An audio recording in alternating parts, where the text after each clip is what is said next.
El Tirol clásico de James Salter. Hay lugares que uno ama sin haberlos visto nunca, generalmente porque se ha escrito sobre ellos. Hay páginas que revuelven la sangre, trasegando los largos y negros tramos líquidos de la National Set, mientras los plátanos hacen cha, cha, cha por la ventana abierta y el parabrisas amarillea por culpa de los mosquitos aplastados. Ella a mi lado con la guía Michelin. Un pañuelo le sujeta el pelo. Escribió Cyril Conogit sobre Francia. Muy pocos escritores saben apelar a los sentidos de este modo. Hemingway es uno de ellos, por supuesto. Diría que fue él quien me introdujo al concepto de los inviernos largos y solitarios y de los pueblos de montaña donde los pasó en la década de 1920. Hemingway tejió sus telas con nombres: los hipódromos San Siro, Enghien, Saint-Cloud, las ciudades Milán, San Sebastián, Katewet. A finales de otoño, decía, cuando llegaba el mal tiempo, dejaba en París a su mujer y a su hijo pequeño y se iba a un lugar donde la lluvia se convertía en nieve, caía entre los pinos y crujía bajo sus pies cuando volvían a casa con frío por la noche. Pasaba los inviernos en Scrooge, en la región de Vorarlberg, la parte de Australia más cercana a Suiza. Escribió sobre el esquí allí y en la Silvetratt, en Kisburwell y en la Engadina, y fue en Scrooge donde culminó El sol también sale. Despertó en mí el gusto por el esquí, aunque nunca soñé que llegaría a esquiar. Eso fue hace algún tiempo. Es asombroso cómo cambian las cosas cuando se vive lo suficiente. Los restaurantes de Nueva York, que eran parte del paisaje urbano, como Chambord y el café Chauveron, ya no existen. Y lo mismo puede decirse de galerías como la Peter Deutsch, de hoteles, teatros, incluso de estadios y calles. Toda una multitud de desconocidos entra y se sitúa, arrogante y con estilo, en la barra de nuevos locales. Mientras tanto, han desaparecido muchas escuelas, barberos, porteros. Uno mira alrededor en busca de cosas que sigan ahí, reales e intactas. Una de ellas son las montañas de Austria, donde se practica el buen esquí, donde empezó el esquí tal y como lo conocemos hoy. En el Tirol, la provincia siguiente a Vorarlberg, hay dos lugares magníficos, uno en el extremo occidental y otro en el oriental, Saint-Anton y Kisbuel. Son el principio y el fin del esquí, y no solo en sentido figurado, ya que fue en Saint-Anton donde, en 1907, Hannes Schneider instruyó por primera vez a los turistas en lo que se conocería como técnica Albert, la base del esquí alpino moderno. Allí sigue una de las escuelas más grandes y probablemente la mejor del mundo, con unos 300 monitores en plena temporada, la mayoría de los cuales habla inglés. En cuanto al Kirchbuel, fue una estación mítica en la década de 1930 y, a costa de perder muy poco de su encanto, se ha convertido en la estación de esquí mejor y más grande de Austria. El pueblo medieval perdura, con sus callejuelas y sus casas robustas, y para llegar al teleférico hay que subir un poco, con los esquís al hombro y clavando las botas en la nieve crujiente. Nos espera un día de cosas sencillas: la luz del sol, el aire puro y helado, la emoción de descender sin esfuerzo por las pistas entre abetos negros y alerces, Placeres que, como decía Colette, llamamos a la ligera físicos. El Tirol está compuesto casi por completo de montañas interrumpidas por pequeños valles alpinos. Gran parte del esquí se practica en prados altos donde se talaron los árboles.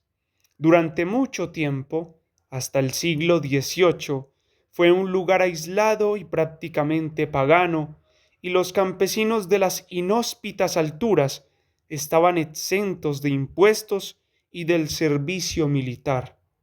Sus habitantes son honrados, trabajadores e independientes, profundamente arraigados a su legado. La tradición es poderosa. Aprendí a esquiar en Saint Anton, o al menos allí fue donde sufrí mis primeras humillaciones. Al cabo de 2 semanas había pillado algo, sobre todo lo difícil que era. Al año siguiente volví y me quedé en Saint Christophe, un pueblo cercano, con un instructor cuyo nombre todavía recuerdo. Después de 40 años, experimenté por primera vez la emoción de lo que podía ser el esquí y bajé con él por pendientes en cuya cima me advertía: no te caigas aquí o irás a parar al fondo. Oírlo exclamar con aprobación, ja, ja, detrás de mí, cuando yo hacía algo bien, me abrumaba. Como muchos de los monitores, era un chico de campo callado y tranquilo, y desde entonces supe esquiar, aunque tardé 15 temporadas en llegar a creer que algún día mejoraría. El esquí, como la vela, es un mundo en sí mismo. Sus glorias son casi indestructibles. Nos envuelve por completo. Es un viaje que sigue a otro viaje y lo lleva a uno a través de días de esfuerzo ciego y alegría impune. Aunque por esas pistas han bajado antes innumerables esquiadores, parece que estén por conquistar. A menudo, al bajar la vista hacia alguna pista empinada en la que nunca has puesto un pie, preparándote estoicamente, 1 o 2 personas te adelantan y empiezan a descender por un lado aún más difícil que el que has estado considerando, haciendo giros cortos y expertos, y eso de pronto te infunde la confianza para hacer lo mismo antes de que la montaña se recupere, por así decir. Y mientras recorres la línea de descenso más directa, encuentras milagrosamente el ritmo y lo dejas todo atrás, y la pendiente se desvanece bajo tus esquís. Lo más difícil ya ha pasado. La sensación de triunfo es abrumadora. Sería idílico si no fuera por las multitudes, pero, excepto en el esquí de fondo, éstas se encuentran ahora en todas partes, y con ellas los coches que asfixian a toda civilización. Se acabaron los días en los que te cruzabas con leñadores en pueblos de montaña y te alojabas en hoteles desconocidos durante el invierno. La Europa desilusionada y menos próspera del período de entreguerras no volverá. Sin embargo, aún lleno de gente como está, el Tirol todavía tiene 3 grandes virtudes. Es hermoso, acogedor y barato. Las habitaciones, las comidas, el telesilla, los taxis y las discotecas cuestan la mitad que en Estados Unidos. En los hoteles, especialmente en los más antiguos, las habitaciones son limpias y cómodas y las sábanas están recién planchadas. El personal sigue siendo numeroso. La mayoría de los camareros y sus ayudantes son jóvenes. En las horas libres suelen sentarse en la cocina o en una habitación contigua. Las relaciones externas existen. En la recepción trabaja hace un par de años una chica alta y bien formada. Era de otro pueblo. Llevaba vestidos floreados y se peinaba con la cuidada elegancia de las revistas baratas. El dueño Podía verla desde el escritorio de su despacho. La veía buscar una llave o inclinarse para leer un horario de autobuses en el mostrador. Él dejaba la puerta entreabierta y fingía estar trabajando. De vez en cuando encontraba algún motivo para reprenderla. Él tenía 40 años, la edad de la nostalgia. El Tirol era mucho más extenso, pero cedieron la parte meridional a Italia tras la Primera Guerra Mundial. En el fondo, los austriacos nunca han renunciado a la parte perdida. Casi todos tienen parientes allí y muchos poseen aún tierras o casas. El Tirol del Sur es tierra de viñedos y cuando toman una botella de vino en Kitzbühel o Saint Anton se refieren a él como nuestro vino. Fueron los ingleses quienes descubrieron el Tirol y, como hicieron en tantos otros lugares, lo pusieron de moda. Desde la última guerra y el declive de sus fortunas, se han retirado y han sido reemplazados por los alemanes, muchos de ellos de los alrededores de Múnich, que, gracias a las nuevas carreteras, está a solo unas horas al norte. Todavía quedan algunos ingleses, por supuesto, con sus rostros característicos y su tez pálida. Hay un tipo de inglés que nunca cambia. Una tarde estaba sentado en el bar cuando entró una pareja de ingleses jóvenes. Ella llevaba un sombrero campana ceñido, tenía la mandíbula ancha y unos ojos muy llamativos, con mucho rimel. Hablaba de los austriacos y utilizó varias veces la palabra misterio. No era una simple maniquí, tenía sus propias ideas y las expresaba alto y fuerte, a la manera de los ingleses, como si tanto su idioma como sus costumbres fueran impenetrables. Kisbuel es atractivo por muchas razones. Una es su ambiente. Como los fondos marinos antiguos, se compone de muchas capas. Están los visitantes elegantes de Múnich y Viena, los franceses e ingleses, las familias, los solteros que pasan allí el invierno. Luego está el centro del pueblo con toda su actividad, las tiendas de artículos deportivos, las boutiques, el café Prasmair, los grandes hoteles, los ponis de los trineos que esperan pacientemente bajo sus mantas mientras el aliento helado se eleva poco a poco por encima de sus cabezas. Pero también están los albergues pequeños y acogedores perdidos en la nieve, cuyos olores, como decía Proust, hablan de todo un sistema de vida secreto. Hay hoteles tranquilos junto al teleférico, como el Alpina y el Hanefhod, y muchos otros de precios moderados, como el Herwit, el Tirol y el Klausner, en la estación de tren. Kisbuel se encuentra en un gran nudo de vías por el que circula, junto con trenes más comunes, el Albert Express, que, procedente del Canal de la Mancha y París, para en Saint-Anton, Innsbruck y aquí, por desgracia, llega a Kisbuel por la tarde, cuando estamos en la montaña. Pocas cosas hay tan evocadoras como oír pasar un tren de cremallera por la noche desde el hotel. Es algo claramente europeo que no existe en nuestro país, como las catedrales, las porterías y el cambio de divisas. Quien no lo ha conocido tiene una vida más pobre. El vasto sistema interconectado de pistas de esquí y telesillas cubre dos montañas, la Hanekamp por un lado y la Horn por el otro. En la Horn las pistas son más fáciles y hay menos gente. En la Hackenmann, que da nombre a la carrera de descenso más famosa del mundo, se celebra aquí todos los años en enero en el marco de la Copa del Mundo.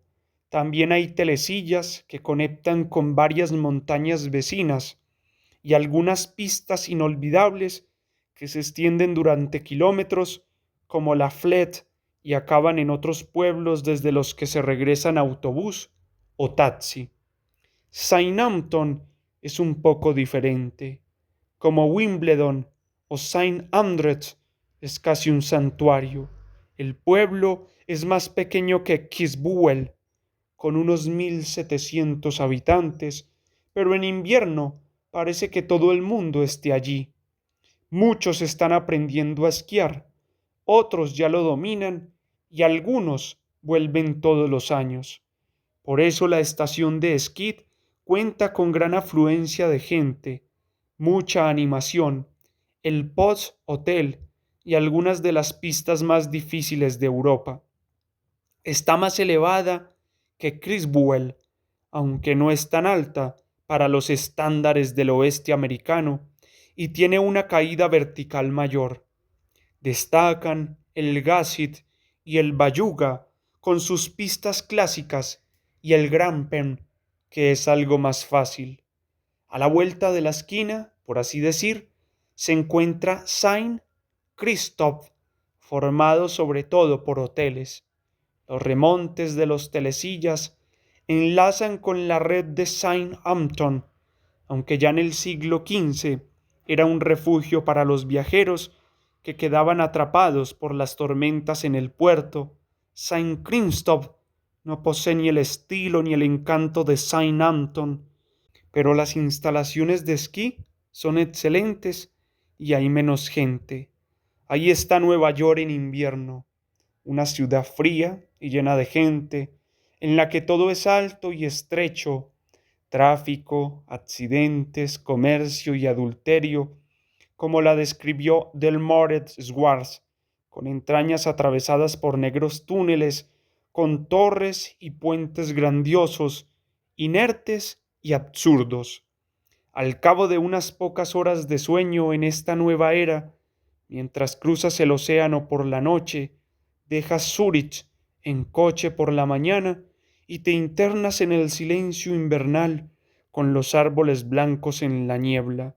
Al momento te adentras en un mundo diferente, apacible e inmutable de graneros con piedras sobre el tejado y pueblos construidos alrededor de sus iglesias. Los caminos conducen por campos nevados hasta granjas lejanas, cuya serenidad perdura a lo largo de generaciones. El hombre de vez en cuando crea algo bello, Dios casi siempre. Parece que estas montañas son una muestra. A sus pies se extienden los pueblos de Skid que cobran vida al atardecer. Mañana te quitarás las botas después del último descenso del día, con las piernas cansadas, los pulmones y el alma purgados, y echarás a andar con dificultad hacia un confort que es como un sueño eterno de hogar. Y llega el día siguiente y el siguiente hasta que pasan 2 semanas, 3, y de repente es el momento de partir, así sin más.